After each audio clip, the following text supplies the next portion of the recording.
Yellowstone was unbelievable because the whole herd of buffalo were on the road, and so the cars had to go very, very slow. We had to stop at points, and we finally got to a point where we were driving right in the herd, buffalo on both sides of the car. Unbelievable way to start our tour of Yellowstone National Park.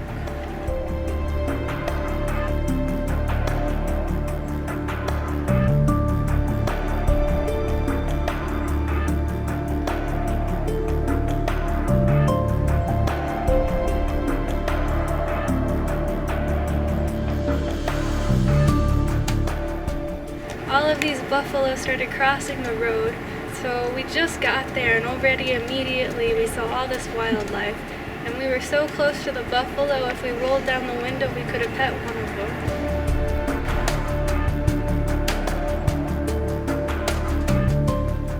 Yellowstone is a national park that spans across Wyoming and parts of Idaho and Montana. Approximately half of the world's geothermal activity takes place in Yellowstone, which sits on top of an active volcano.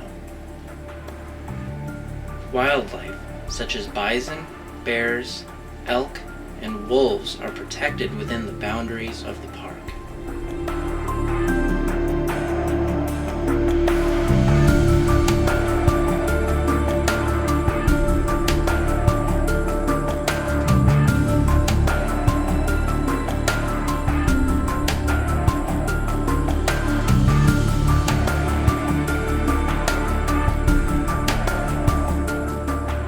Well, I mean, every part of Yellowstone Park is different, and one of the most memorable places there is the Mammoth Hot Springs.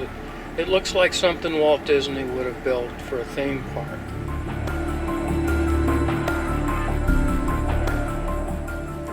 Mammoth Hot Springs is beautiful. It's kind of hard to describe, but the water falls down these rock formations that look like steps.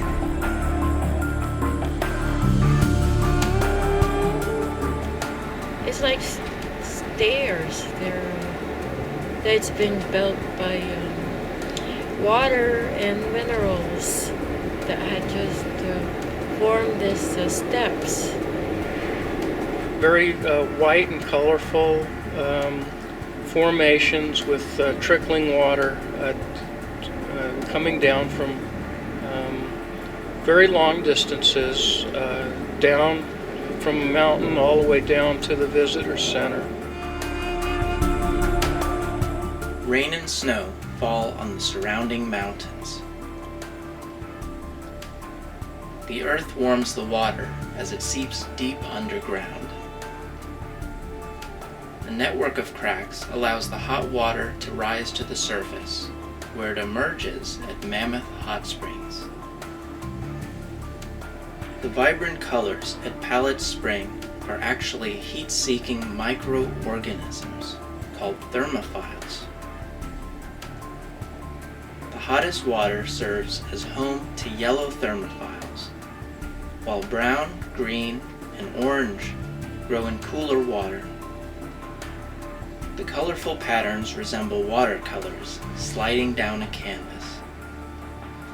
The water flow can change the shape of the formations overnight so that visitors rarely see the same sculpture twice.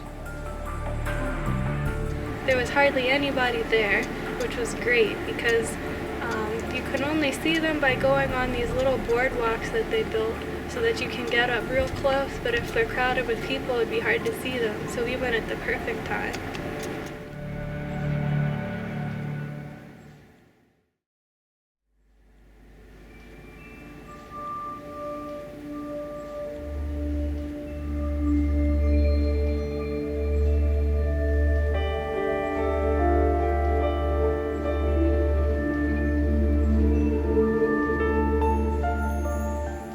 Well, the Grand Canyon is not quite as big as the Grand Canyon, but large enough to scare me since I'm scared of heights. Plenty of places to park and get a different view of the canyon. and we probably stopped at 4 or 5 different places. Just an awesome, huge, makes you feel very small looking down into the canyon.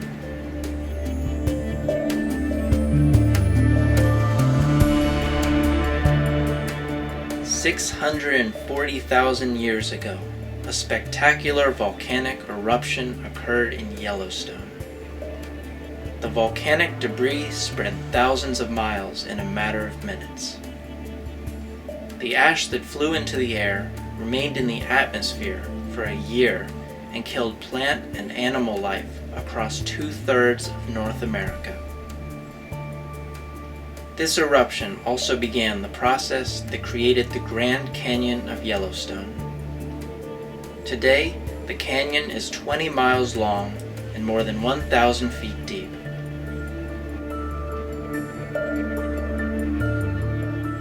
The Grand Canyon of Yellowstone, it was humongous. When you look down, you can see snow in some parts, you can see trees, you can see water flowing all the way at the bottom. It's a pretty deep canyon, a long one too. And the colors in that canyon was amazing.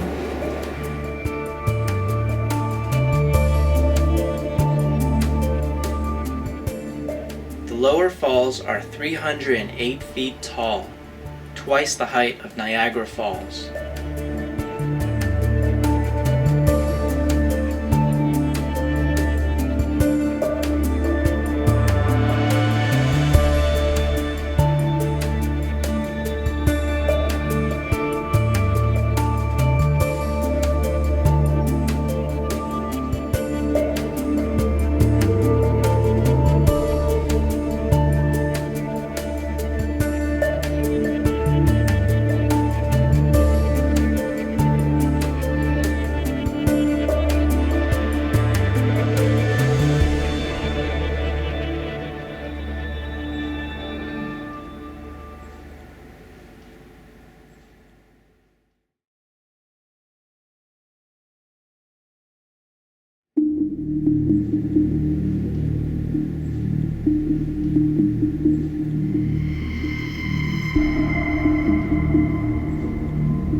In early summer, the paint pots are thin and watery from abundant rain and snow.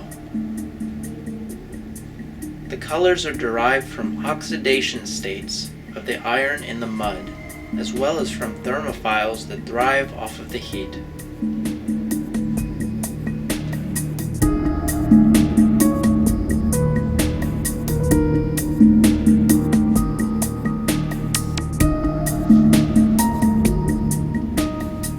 Rising gases cause the bubbling action. The mud is composed of clay minerals and fine particles of silica. The mud pots. Oh yeah. I still remember the smell. It was still the same. And they had those bubbly mud that comes out of the holes.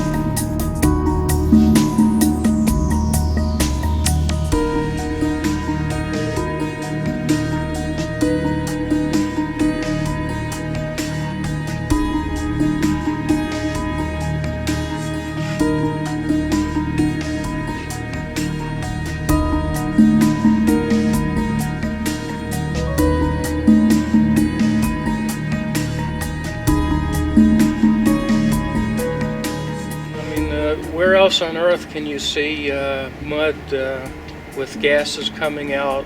Almost looks like you're boiling mud on your stove. There's mud pots all over that particular part of Yellowstone. Different sizes, different colors, the smell of sulfur. It's definitely the land that time forgot. You go all around the path, and there are lots of littler mud pots, but they all look kind of different from each other because some are different shades or some bubble up more than others. And we even saw some buffalo near the mud pots, and I don't even know how they got there because they're so big and they had to walk around the pots, but they were just lying around, hanging out.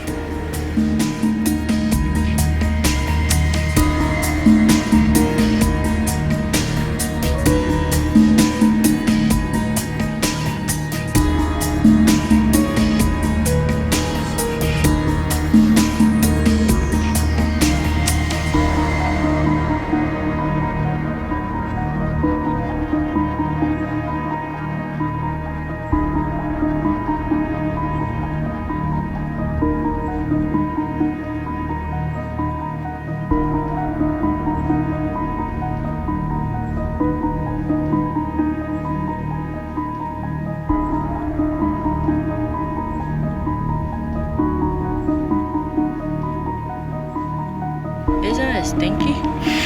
Phew. Smells like boiled egg. Although it's making me hungry. Boy.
After a short sandy walk, we reached an array of beautiful orangey hot springs called artist paint pots.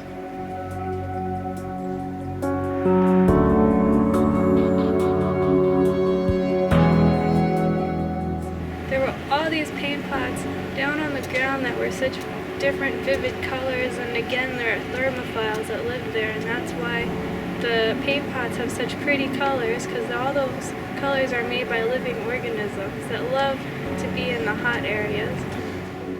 Paint pots were my favorite because they're very colorful. They could look into one of the pools, and they are just so blue and hard to believe that they're very hot. The water in those pools are very hot, and the color in the paint pots were actually brought on by the bacteria that are growing in them. So they have those yellow color, brown, reddish, and it's too bad they don't have as many of those in the park, because I love looking at them. It's nature's way of painting the ground.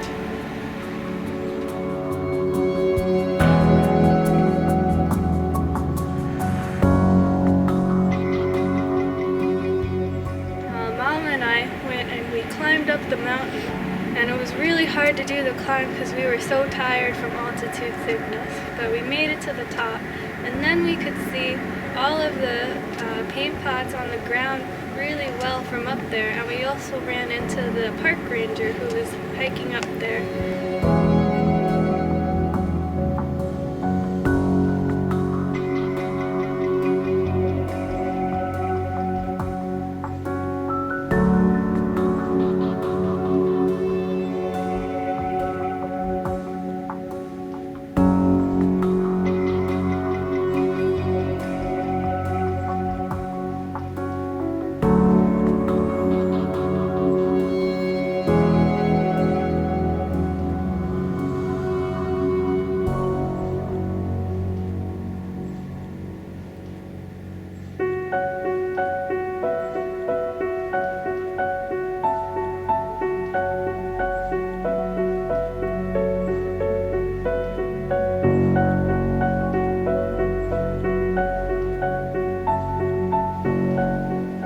Fountain Paint Pot is a mud pot located in the lower geyser basin and is known for its red, yellow, and brown mud. In contrast, the Celestine Spring is a hot spring with a beautiful deep blue color that reflects the sky.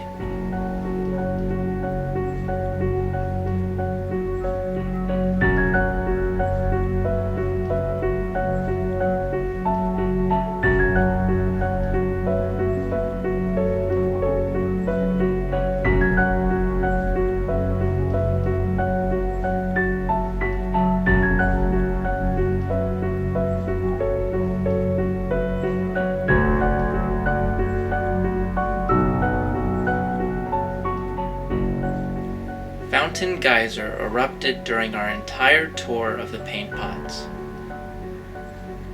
Though this geyser gives little warning of its pending eruption, it can erupt for 20 minutes or more.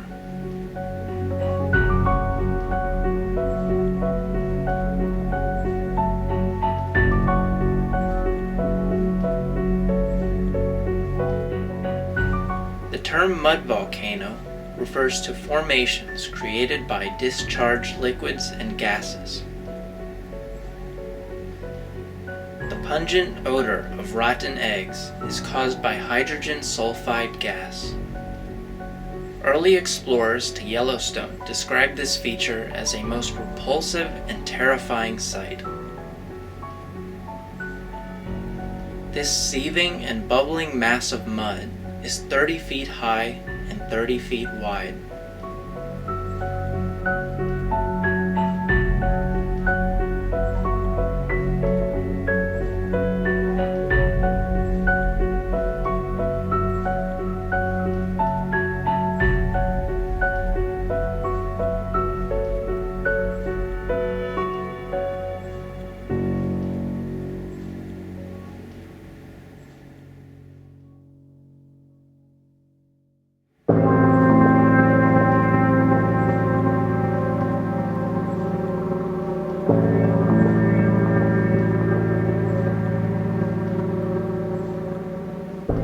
Judge, then, what must have been our astonishment as we entered the basin at mid-afternoon of our second day's travel, to see in the clear sunlight, at no great distance, an immense volume of clear, sparkling water projected into the air to the height of 125 feet.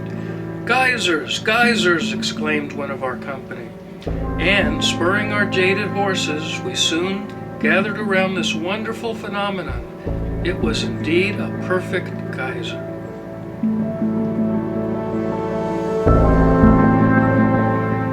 One of the most beloved features of Yellowstone is Old Faithful Geyser.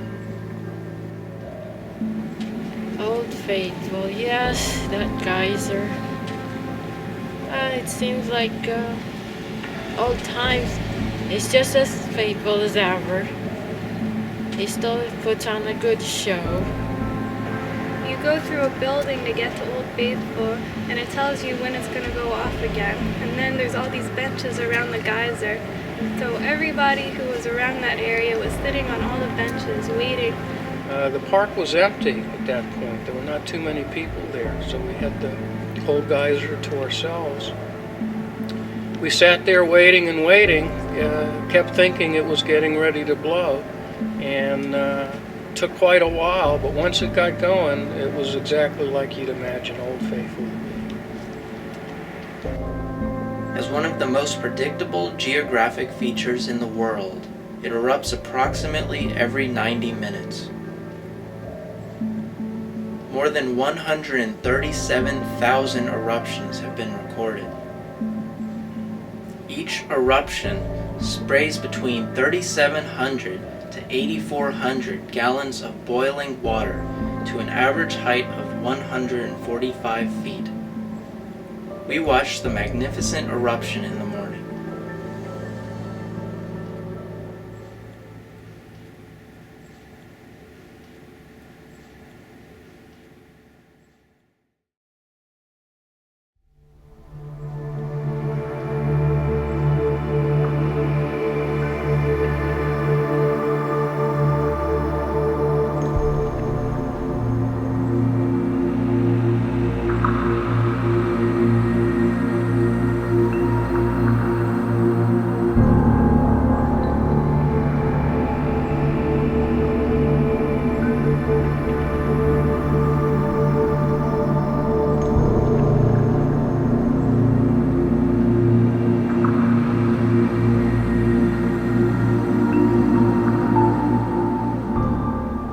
Well, we were very lucky because normally that drive would have been closed. We were there early in the season, and normally the snowfall there would have prevented us from taking that drive. But we were able to take the drive, the road that connects Yellowstone Park to Teton Park. There was a lot of snow on the side of the road. It was very beautiful scenery. The Grand Tetons were beautiful. I guess that there's only one Grand Teton, and that's why the name of the park is Grand Teton Park. But there are all these really tall mountains, and they're all covered in snow, and they're so tall. And so we got to drive and see them through the whole drive.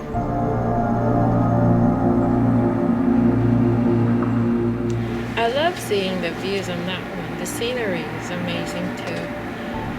The tall mountains, the peaks are covered with snow. Grand Teton National Park is in northwestern Wyoming. It is approximately 310,000 acres in size. The park includes the major peaks along the 40 miles of the Teton Range, as well as most of the northern sections of the valley.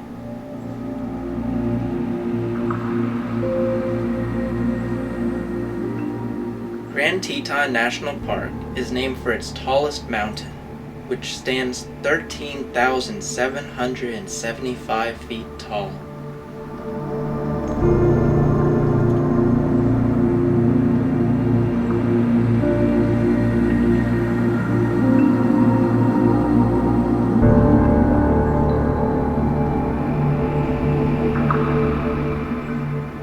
Jenny Lake Overlook was one of the most spectacular views along the drive, with the majestic mountains rising over sparkling clear water.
Bryce Canyon National Park is located in southwest Utah.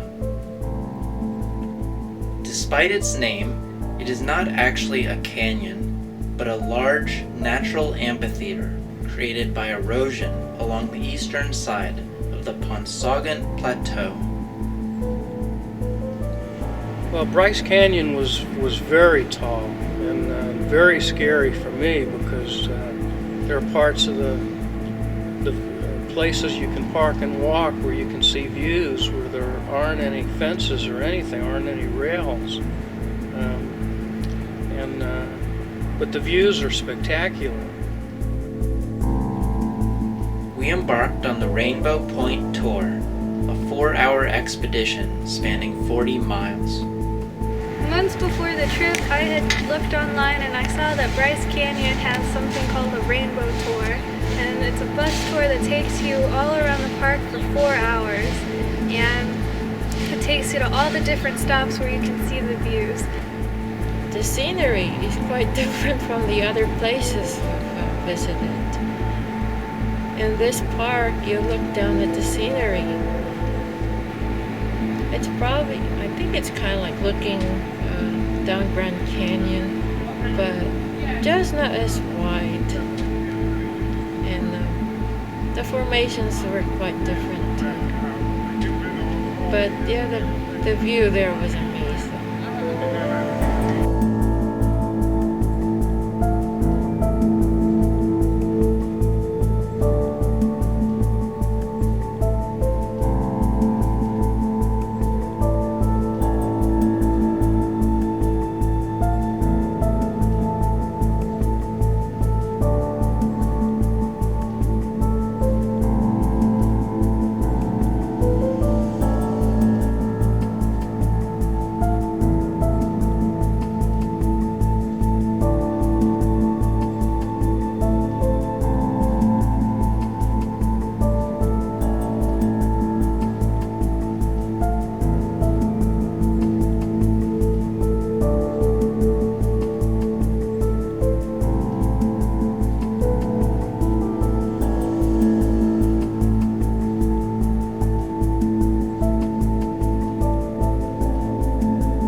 dinner, we drove to Inspiration Point.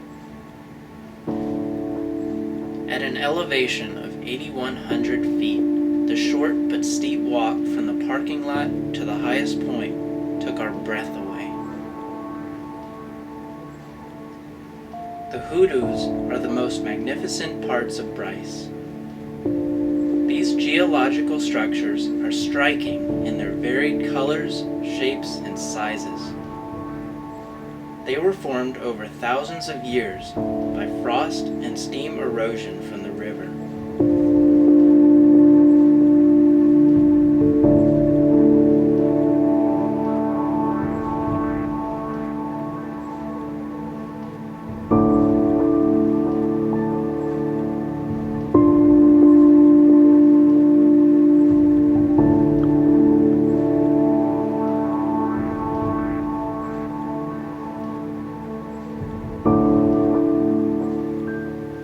As the sun set behind us, the surrounding hoodoos looked like thousands of candles flickering in the darkness.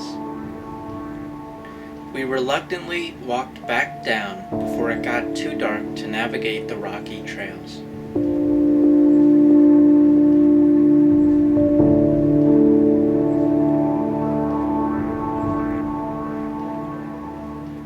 My favorite was this view where everything looks like candles, or maybe like an organ. There's just all of these rocks that go straight up into the sky, and it's all different colors, but the overwhelming color is red. So it's just all of these different shades of red and orange. Well, Bryce Canyon was definitely a highlight because the park was empty, fairly empty. We felt like we had the park to ourselves. And the lodging was very nice, the restaurant was very nice, the weather was perfect. Maybe Bryce Canyon was the best part of the vacation.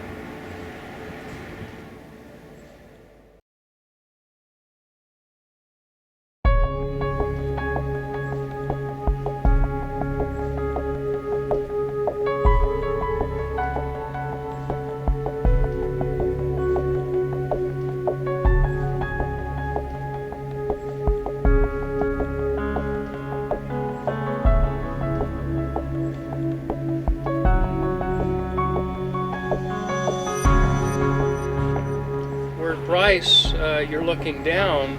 Zion, you're at the bottom looking up at the giant mountains and rock formations. It's just exactly the opposite of Bryce, but just as spectacular. I don't think I've ever seen anything like Zion. The mountains are just huge. The rocks are... I'm not exactly sure how to describe. They were just so big.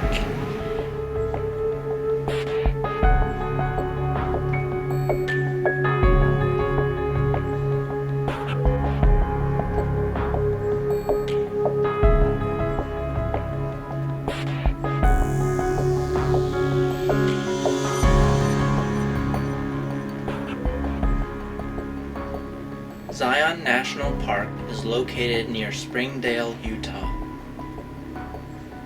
In the 1990s, so many visitors tried to drive through Zion that traffic congestion became a major problem. Today, the scenic drive is closed to private vehicles from April through October. During these months, visitors must use the free shuttle system to navigate the park. When we got there, we had to take a bus tour to get through. It was a lot more crowded than Bryce Canyon, which was unfortunate. They used to let people drive through the entire park, but now you can't do that because there's just too many people and it was causing a lot of pollution and traffic jams.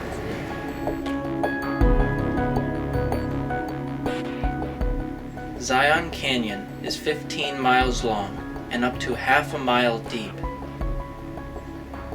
The Zion Canyon cuts through the red and tan-colored Navajo sandstone by the North Fork of the Virgin River.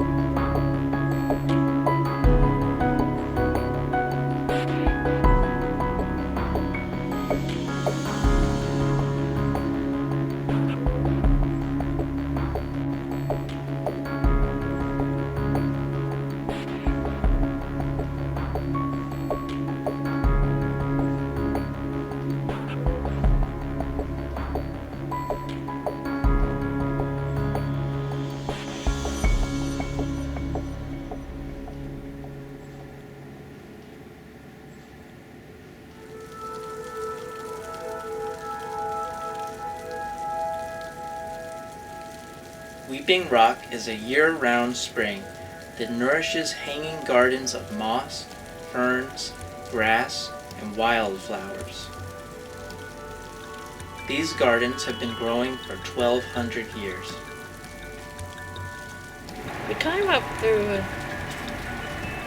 there was a trail that we went up. And it ended up in looking down into a valley. And it was a very peaceful area. It was just, you could just sit there and just look towards the valley. And it has a very calming effect. I think you could just sit there forever and just admire this view. We did only one trail the whole park, and it was to get to these hanging gardens. And it was a very short trail, but it was very steep.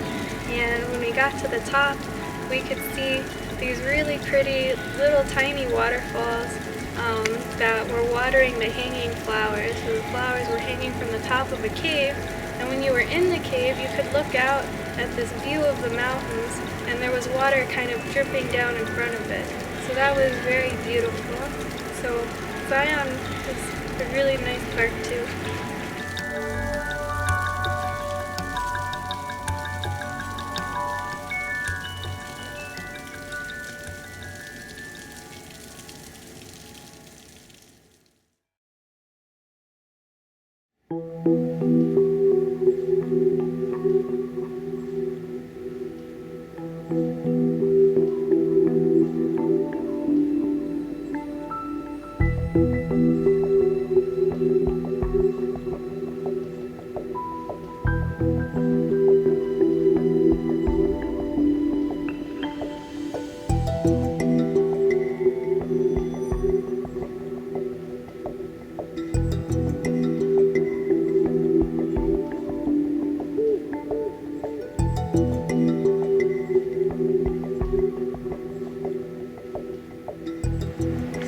Trip was great. I mean, I cannot believe how much variety there was of everything out west and how big everything is out west, how far away from each other, and there are people who just live in the middle of nowhere and it can take 2 hours to get anywhere from where they live, but they like the peace and quiet. Just such a different, it just looks so different out there than it does here. Well, there's no way to compare the East, the congestion of the cities, the noise with just the majestic West that we got to experience, the wide open spaces, the seeing as far as the eye can see, unbelievable natural formations, wildlife. We sure logged thousands of miles, I think, just going around from Salt Lake City to Idaho to Prayers of the Moon to all the national parks. And it was a lot of fun driving to these places because we went there as a family. I guess my favorite part of this trip was just being able to experience nature and getting to see all forms of wildlife that you just don't see when you're in a city, you know, or even in a suburb. You don't see this kind of stuff on the East Coast. Well, it was a wonderful vacation. We had planned it for really years in the making. We got to visit every place on our list, and overall, I think it was a great success.